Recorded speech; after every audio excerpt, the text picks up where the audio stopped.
Once upon a time there was a brave boy called Jack, who lived with his mother in a little wayside village. Now Jack was very wasteful and spent all the money they had. "Oh, you heedless, wasteful boy! All I have is gone, and the only thing to do now is to sell my poor cow." Oh! Oh! Now Jack was really sorry and got up next morning early to sell the cow. As he walked along, he met a butcher. "Hello, my lad. Where are you going with that thin old cow?" Oh! Oh! "She's neither thin nor old, and I'm going to sell her." Oh! Oh! "Well, I'll tell you what I'll do. I'll give you this bag of beautiful beans for her, seeing you're such a smart, clever young fella." Jack, very flattered at being called smart and clever, took the beans, and the butcher went off with the cow laughing. When Jack got home, his mother was very angry at his silliness.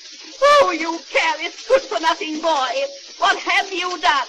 Fancy selling the cow for a few paltry beans!" And she was so angry, she threw them out of the window. Next morning, when Jack awoke and looked out, he saw where his mother had thrown the beans, a great thick beanstalk growing right up into the clouds. Jack made up his mind he would climb to the top. When he got to the clouds, he found himself in a strange country and started off to walk until he got tired.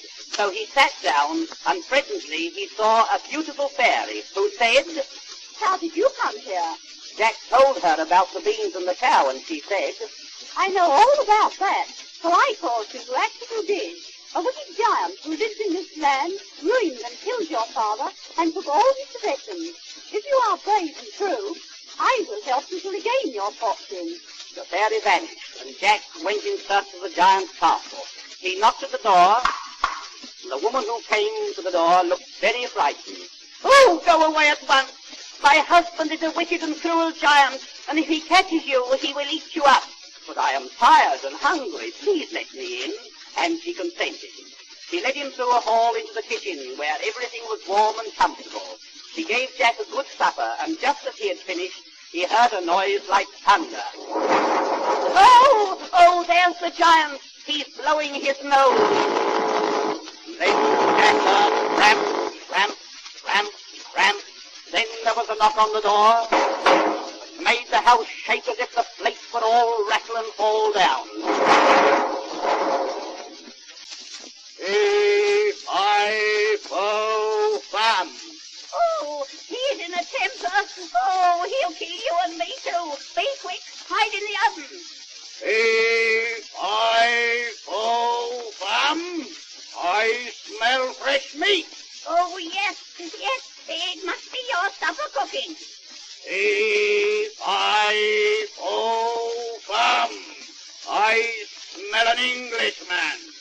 After the giant had had his supper, he called in a voice like thunder, "Bring me my hen." The wife quickly brought it. "Lay!" roared the giant. And the hen laid an egg of solid gold. "Lay!" And again the hen laid another egg. After the giant had amused himself for some time, he fell asleep and began to snore.